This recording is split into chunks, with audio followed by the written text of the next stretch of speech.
Hello and welcome to today's edition of Extraordinary Outcomes. I'm Shubhanjan Sarkar, your host and founder of Pitchling, the buyer-seller engagement platform. Starting today, we bring you a series of conversations with authors who wrote seminal books on sales that helps us understand the buyer better. We kick off this series with Thomas J. Williams, and we will speak with him about his book, Buyer-Centered Selling, how modern sellers engage and collaborate with buyers, and its precursor, The Seller's Challenge, how top sellers master 10 deal-killing obstacles in B2B sales.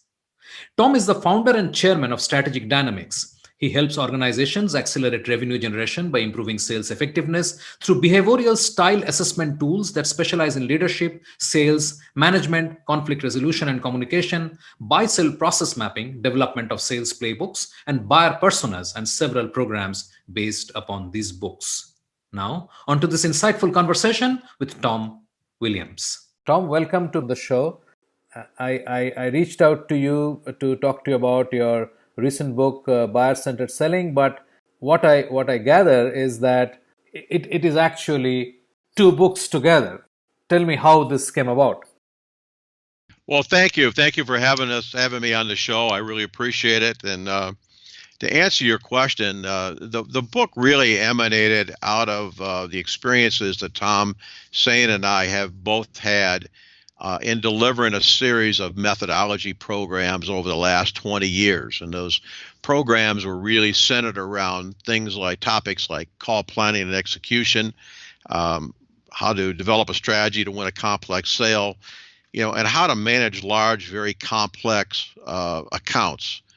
And so what would happen is we would typically be doing one of these programs over a 2 or 3 day period. And someone would come up to us, during a break, during lunch, dinner, over drinks, and say, really love the content of the methodology you're providing, but I've got this specific problem that I'm encountering.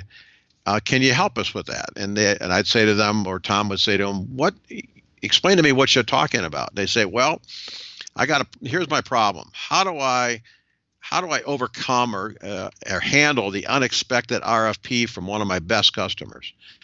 How do I handle, a large buying committee that wants me to come in and do a demo, and I don't know who all the people are and what they do? How do I handle and get a better relationship or better understand procurement so I can work more effectively with them? Because in my industry, we have to work with procurement. How do I handle the inevitable question that comes up in a better way? How do I handle, your price is too high? So they would come up with all these different, what I'll call challenges, obstacles, problems. And what we ended up doing is we identified about 21 of these things. And one day, Tom Sain and I sat down, had lunch, and said, here's a list of these things. We talked about them. I said, I can't find a book that deals with this. Everybody's that's written a sales book has written one around, presentation skills, or here's how to be a better coach. Here's how to do better prospecting. Here's how to negotiate. I can't find anybody that's really to put all these challenges that sales professionals come up with on a day-to-day basis or encounter on a day-to-day basis.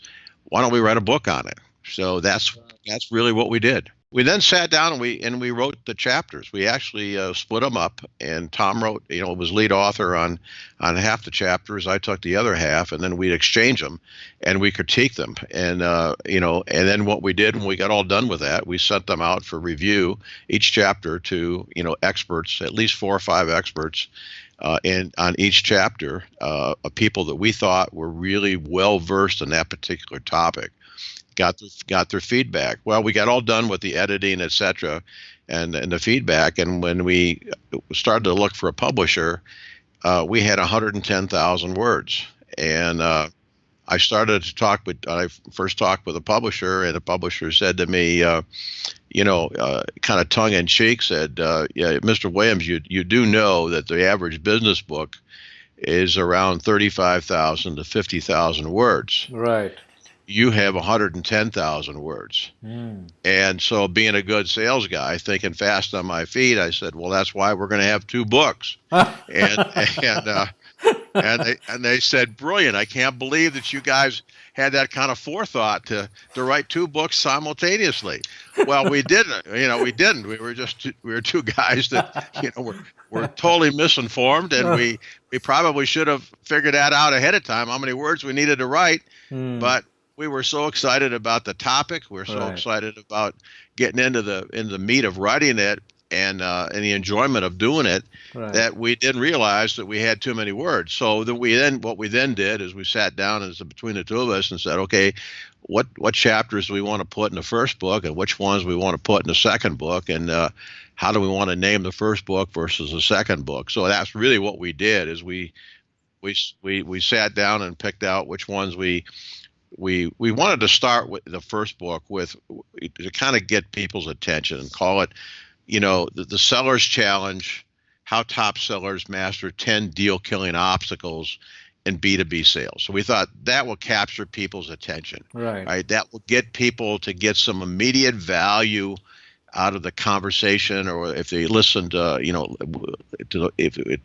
an audiobook, or if they bought the book and read it, they'd get some immediate value out of it. And then when we came with the second book, what we tried to do was to tailor it more around buyer-centered selling, how modern sellers engage and collaborate with buyers, with the idea being is, let's really take not only the problem from the seller's point of view, but let's look at it, the challenge, through the buyer's eyes. Right. So we understand what the buyer is going through and really talk about the challenges and overcoming the challenges, not just through the sales rep's eyes, but also from the buyer point of view. What is that buyer looking for when they engage, with a seller? And how has that changed? How has buying changed, in the last 5 to 10 years?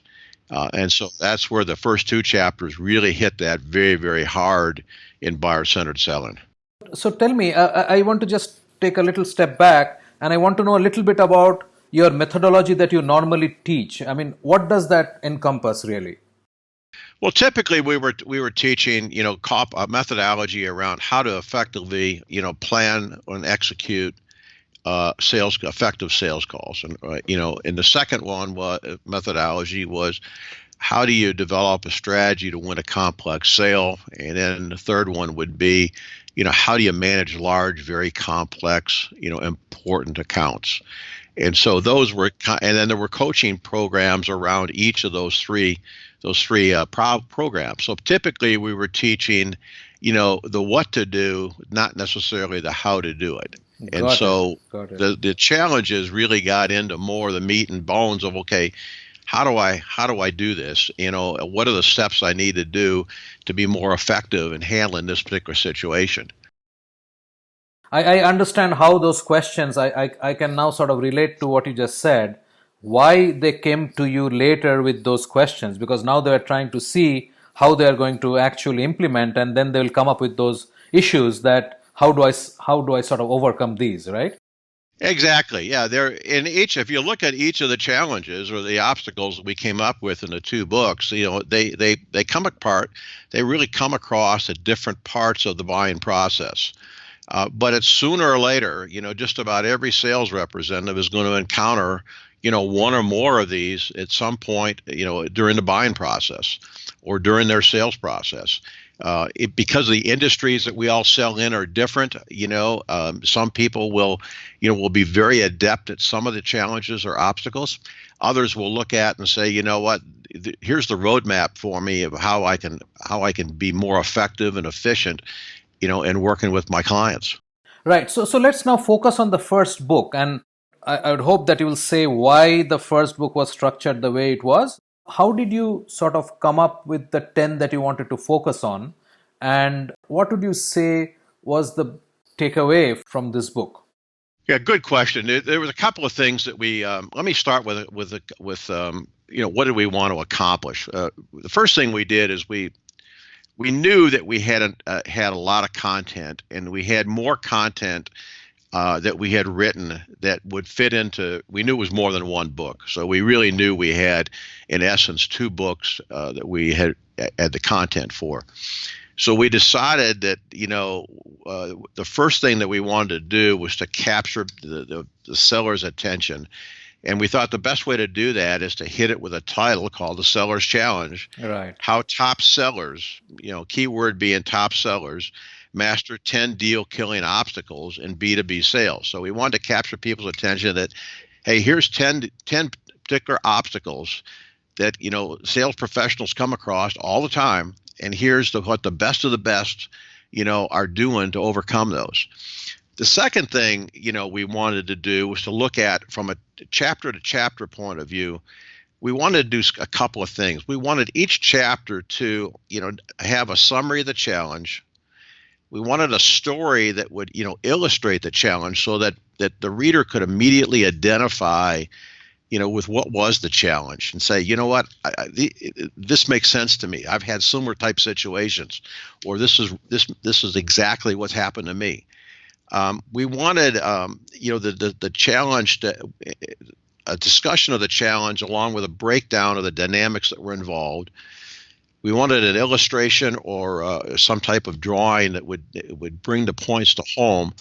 And then we wanted the solution and best practice, along with recommended actions.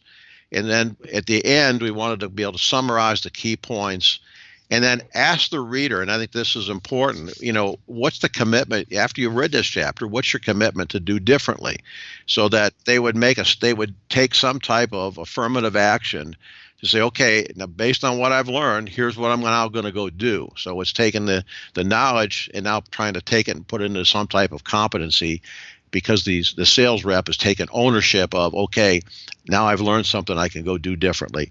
So that's what we wanted to do in each chapter. And from there, it was pretty straightforward for us to say, okay, let's pick 10 obstacles that we think are very common and that kind of fit together and lay them out in the book. And so that's really what we did. The feeling I'm getting is you literally structured the book like a workshop.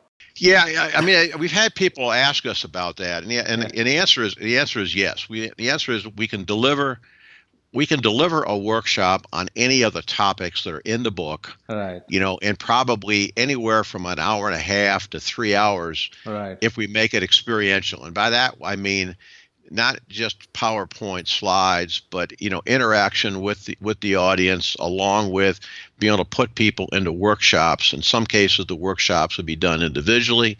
Sometimes the workshops could be done in pairs, and other times it'd be done in groups of 4 or 5. Right. But the idea being is that yes, the answer is that yes, each of these can be done. Each of these topics can be done individually. As either a 1 to 3 hour workshop, 1.5 to 3 hour workshop in general. Right. There may be one that may be a little bit longer than that, depending upon the needs of the VP of sales. Right. But the idea is, yes, it could be done virtually, taught virtually, like over the web, or it could be done in a classroom setting.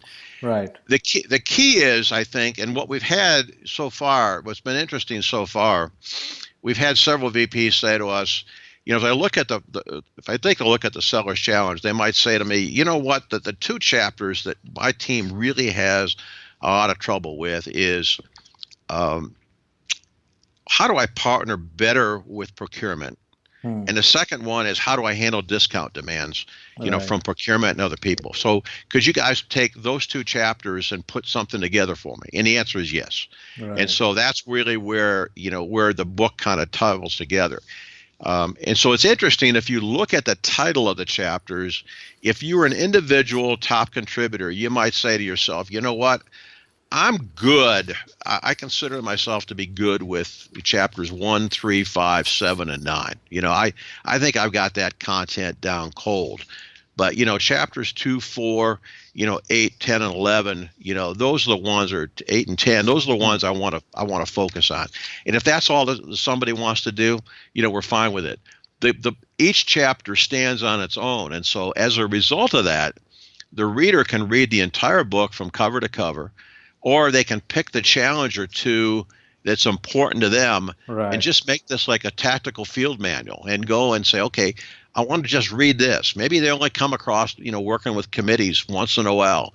To take the chapter, read that chapter on committees, a couple of weeks before you got to do your presentation, and be better prepared for what you're going to do when you go in and actually meet with the committee. Let's focus on these 2 in-demand chapters related to procurement and price and discounting issues. When you look at these two topics today, do you see some changes in the marketplace? Let's start with procurement. Well, I think procurement is the hot button, and really the Achilles heel, I think, of most sales professionals. I think generally when I talk with VPs of sales, they will say, stay out of procurement. Do whatever you got to do. Don't go to procurement. All they're going to want to do is beat you down on price. And in general, I don't disagree with that philosophy for a couple reasons. One is if you look at it through the lens of the procurement people, and I'm going to use procurement in a generic sense that encompasses both purchasing as well as sourcing. So it's kind of an umbrella term that covers both those topics. Every dollar that department saves drops straight through to the bottom line. So if you run the math on it, if you're trying to improve revenue by your bottom line by X percent, you can either grow your revenue by a large amount, or you can cut a lot of cost out. And so there's two ways to get there. And procurement is now the darlings of the C-suite, because they can impact, through cost reduction, improve profitability. And so that's the one thing that, I think sales VPs understand, is that if you have to look at procurement, that it's just their job. They're trying to get the best price, but they also want to make sure they have an internal customer that's satisfied. So one of the things that we did in the book is we took we put it in the chapter on procurement, is we actually plot the impact on financial results versus the supply risk. So in other words, if I was looking at this from procurement's point of view, how do I reduce my supply risk? So I make sure I've got the right product at the right place at the right time for the right user, and giving me the right quality, et cetera. How do I do that? Well, we came up with a matrix that's called the Krelix matrix, and it's really adapted by a group of folks called by Van Weel, and then Tom Sain and I adapted it some more. And what you end up with is 4 quadrants. And what it does is it tells the sales rep that if you're on the left side of the 4 quadrants, it's all about your price. If you're on the right side, it's all about value. So what's interesting is that you can use the matrix to figure out where is procurement going to put you. Which box are they going to put you?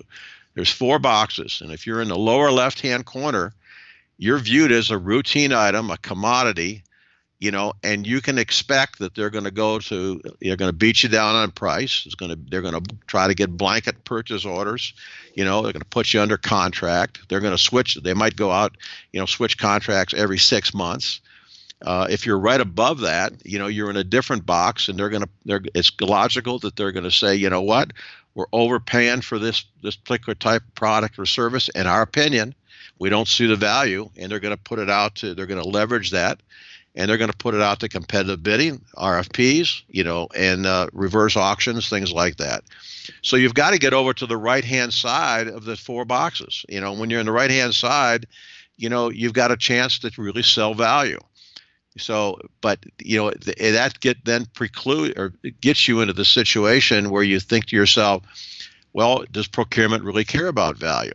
Well, it depends whether you're talking to procurement people or whether you're talking to purchasing people. Purchasing people buy products. Procurement is more along the lines of developing relationships, and they're more probably involved with innovation, where they're trying to look at the total cost of ownership and drive down costs. So we think if salespeople really master the concepts of those 4 boxes, it'll do a lot for them. One, it'll tell them how they're being perceived internally by procurement or purchasing.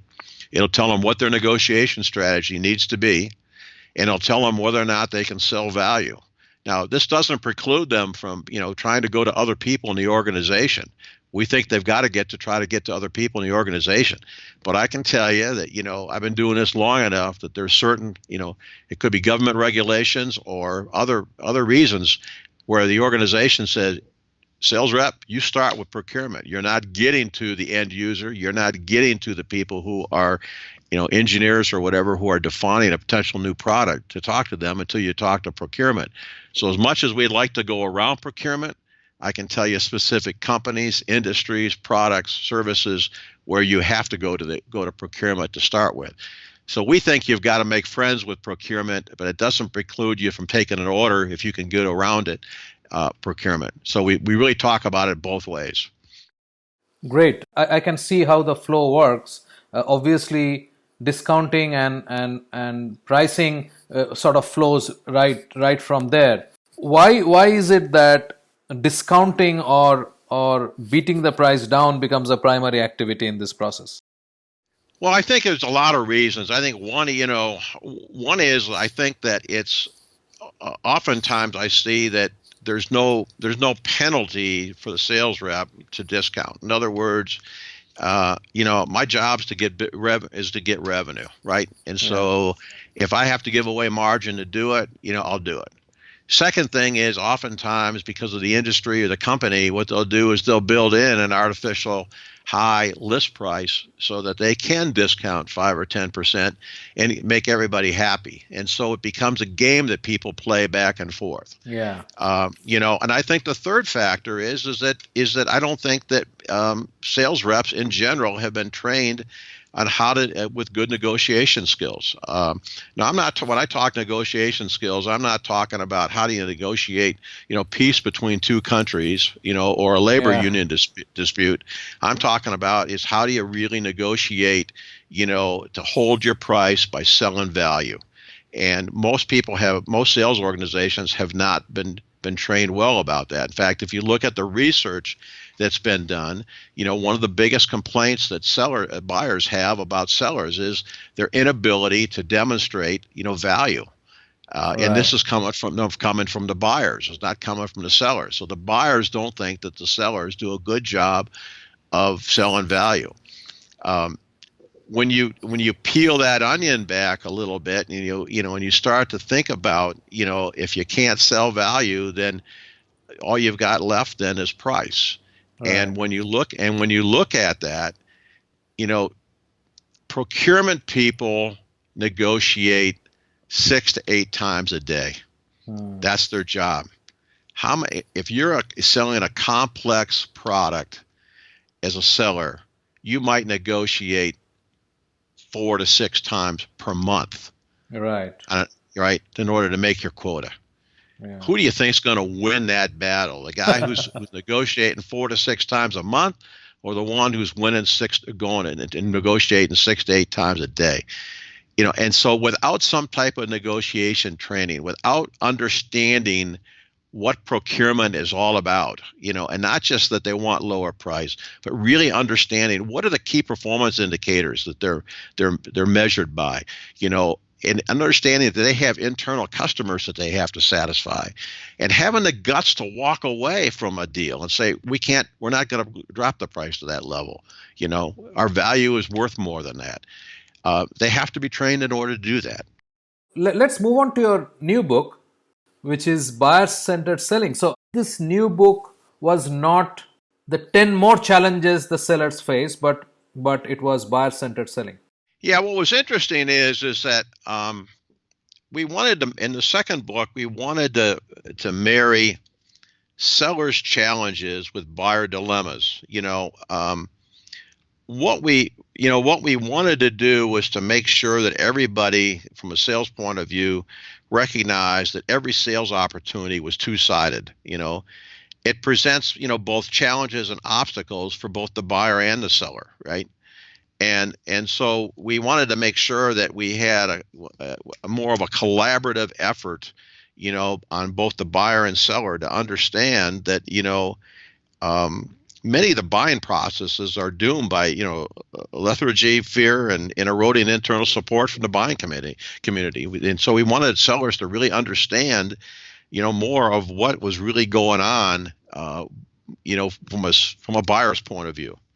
So really what buyer-centered selling does is it provides, strategies and tactics to help the buyer, address 11, different dilemmas that are likely to slow or obstruct the buying process. And when you go through, and we hope the reader will understand as they go through this, is that buying and selling are really inextricably connected. And so each chapter is independent, but it's unified by this common denominator or common commitment to help the customer buy. It's interesting point because the popular discourse in the world is that you are a salesman. You go, you walk in, you do this magic, and you have got your deal, and you walk out, right? Right. And we will teach you the magic. So all the books and the podcasts and the trainings is that okay, we'll teach you the magic, and it's really heartening to see that mainstream thought leaders like you are actually saying that it is a two-way process, and it's the other side process can be very different from what you think and define as a buyer's journey. Coming back to the book, uh, how did you go about again structuring this one? Well, this one was pretty much the same, follow the same logic as what we did in the first book. We definitely kept the same format from Okay. a standpoint of what was in each chapter. So we wanted to make sure that there was a summary of not only the seller's challenge, but in this book we also added the buyer's dilemma. So to really get the buyer to the seller to understand what the buyer's dilemma was, so that they really inextricably were connected, up front, and understood that. And then again, went through with a story illustrating the challenge, a discussion of the challenge. We wanted to make sure that we had figures or illustrations that were in the book that would help people to learn. We wanted recommended actions, and then we wanted to summarize, at the end of the chapter, the key points to remember, and Right. also, the commitment of what people were going to do. And so this book has got the second book has got, equal number of addendums and things like that. Right. So think about the addendums as checklists and things like that people can use and modify if they want to meet their needs. So that was really the genesis of how we Right. started it. Right. Um, but again, there's 11 dilemmas. So we cover Right. things like you know, understanding the buyer and understand the buying process. And there's a chapter on discovery. We cover behavioral styles and understanding, how people make decisions. Right. Differentiation. We talk about risk. So we get into a lot. We couldn't cover everything in the first book. Sure. So between the two, we think we've covered the majority of what people need to be successful. Who actually worked on these diagrams? I mean, was it something you had in mind between you and your colleague, or was it that each one of you did the relevant diagrams, illustrations for the chapters that you wrote? Yeah, that was a great question. We both had started with how do we bring the content to life. We knew that from all of our training and workshops that we had done that there's a lot of people who are visual learners, and that we're big advocates that a picture is worth 1,000 words, and so we wanted to go and have illustrations that would summarize or illustrate key points of interest and things that people could relate to. And so that's what to answer your question, each of us did that on our own in the chapter that we took the lead on. But we also, as we went through and read, each other's work, if we thought that we could add another figure that would add value, we routinely did that and sprinkled it in, because we think that that's really where the value is for folks. And we think, as we develop these into workshops, the programs into workshops, we think that's really going to be very helpful. Great. And the other thought I have is that can you share? You also had to have illustrative stories. How did you manage to A, find out relevant stories, and B, can you narrate one of the stories from any of the chapters? Yeah, I mean, I think um, each of the stories were real live stories from um, actual sales situations that either Tom or I have been in our career. So in other words, if you look at each of the stories, they came from examples of events or deals that we were chasing, and either Tom or myself in our own situation when we were carrying a bag or when we were managing a sales organization, and so there's realism to them because these are all real stories that actually happened, either to us or to one of the people that was reporting to us. Right. So can you tell us any story that you think would be illustrative of this point? Yeah. So here's an example of a story. There was a young sales rep that I happened to be doing some business with. I had sold an engagement to her boss, and we had developed a relationship with this young lady that was a sales rep, and she was selling pest control services. And her largest customer had been using a competitor for several years. And she was selling some other products into this company, but she could never get her main product into the company, which was this pest control services. So she was selling individual little items, but it wasn't a lot of revenue. And what was interesting is her company came out with a new pet spray that was very very friendly, not only to the environment but friendly in terms of the pet friendly. And what I mean by that is that the owner of the company always brought his Labrador Retriever to work every day, and the Labrador Retriever would run around the building, and it was joyful for the employees because they could pet the dog, and the dog would lay wherever they want, wherever he wanted, etc. And the employees would play with the dog and take it out on breaks and stuff like that. So the dog loved it, the employees loved it. It was a great environment. But here was the rub: once a month, when the pest control company came in and had to spray, the dog couldn't come to work that day because the pest material was not dog friendly, and it would make the dog sick. And so one day the owner brought the dog to work, forgetting that the pest company was coming in that day, and he had to turn around, go home, and take the dog home. So this rep found out about it, and she wrote a very nice letter. And I'm going to kind of paraphrase, but basically, she wrote a note that says something like this. It said, "Hello, Bob. I represent an XYZ company, and we provide, commercial pest control services to many buildings and businesses in your complex. I understand that you take your Labrador Retriever to work most days. As you know, labs are great companions, and they trust their health and safety to us. Pest controls that aren't pet friendly can kill or cause severe damage to a pet's nervous system." And then she went on and talked about how the National Pet Organization reported how many dogs were actually hurt, and cats were hurt or killed by exposure to these toxics and poisonous, substances that been used. And she said, "We can ease your fears and eliminate this problem with our new product.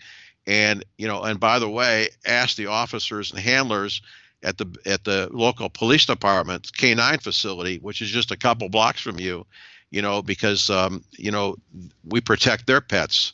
And as you can imagine, their pets are pretty important. I'd love to talk with you a little bit about how we can do this with your facility." Well, she provided if you think about what she did, she wrote a very nice email that provided insight and gave him information he did not know. And she also gave him, spiked his interest, with some relevant information about, a canine facility that was using their product and keeping their dogs safe, and that were necessary for public safety. And she talked about the number of dogs and cats that were killed by these noxious chemicals and products on a yearly basis. She got his attention, and even though he'd had this contract for 3 years, he met with her and then ended up canceling the contract with the other company, and became her customer.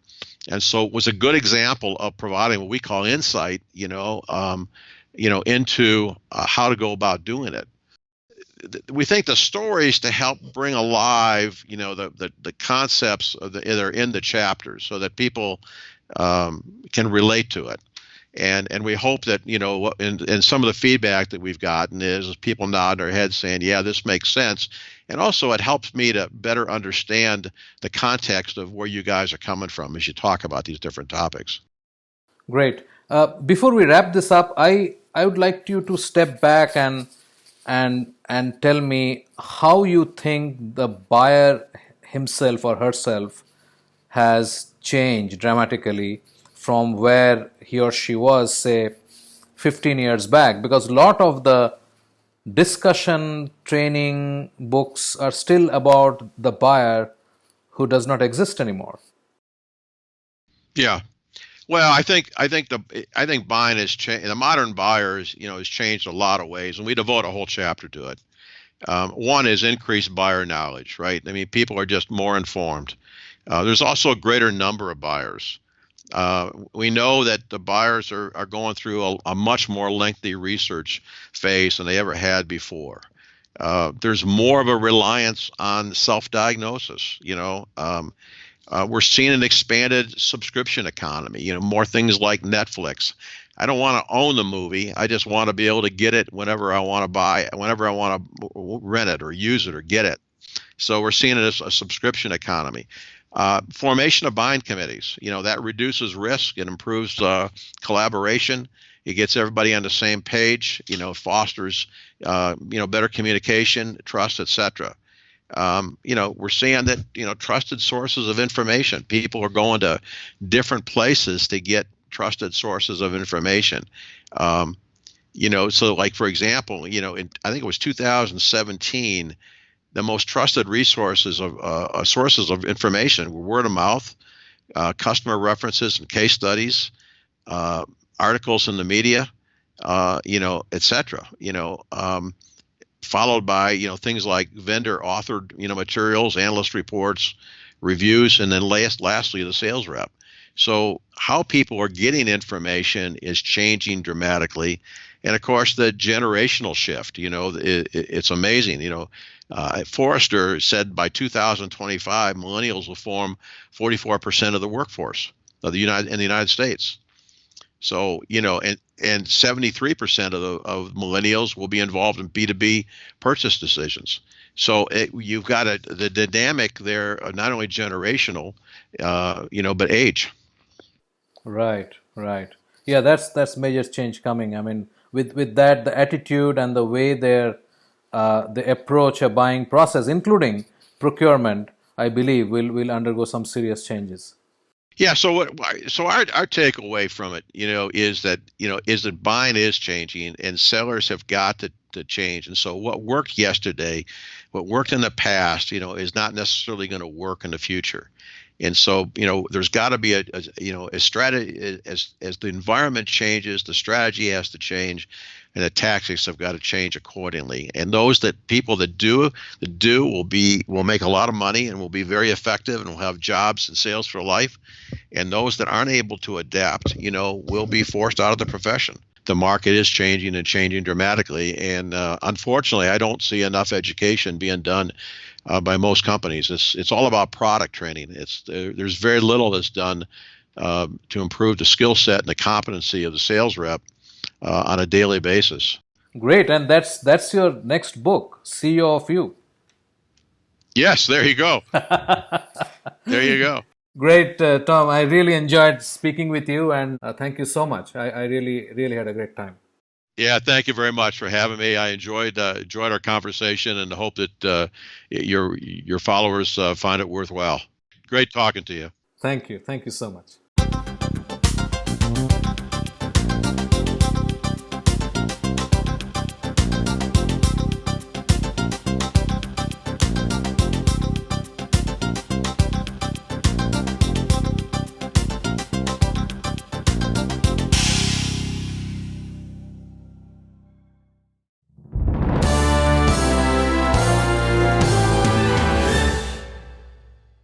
Next week, we speak with Deb Calvert about her book, Stop Selling and Start Leading: How to Make Extraordinary Sales Happen. Deb founded the Sales Experts channel, is president of People First Productivity Solutions, and is a certified sales and executive coach. I literally one day while I was doing some sales training, I had this idea like a lightning bolt out of nowhere. And the idea started with the question, what would happen if the behaviors I teach leaders were behaviors that sellers also used? What, would it make a difference? Would it be something that buyers liked? And it was just a curiosity, but I took that to Barry Posner first, and I said, well, what do you think about this? And he said, well, let's research it. And so through Santa Clara University, we commissioned a big panel study with 530 B2B buyers. We used the work of Jim and Barry about leadership behaviors, and that's the research. And from the research, it was clear that a book needed to be written. We will continue to explore the B2B conversion problem through additional episodes in this series. You can still share what you think about the elephant in the sales room. Please use the link below to record your views in video, and we will continue to showcase them in our upcoming episodes.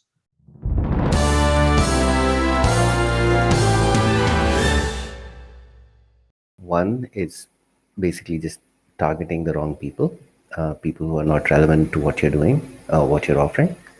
And two is lack of trust on the prospect's part that you'll be able to deliver what you're saying you'll deliver. How do we fix it? One, I think, is by being able to target the right people from the get-go. So right from the time when you research who you want to target to, what companies you want to reach out to, and with what messaging. To two, you basically build trust by doing what you say you'll do, right? Right from the very first conversation or transaction to the very last. It also has to do a lot with trust coming in from more channels than just one, right? As well as with more people than just one. So customer testimonials, customer referral calls. In a buying organization, if there are multiple people, you try to gain their trust as well, individually where possible. I think these are the things that we can do. Thank you. Time to wrap up for today. Remember, you will soon have access to the complete interviews and transcripts in the series. Keep an eye out for the link in the EXO newsletter. And thank you for watching. Until next time, stay well and craft extraordinary outcomes.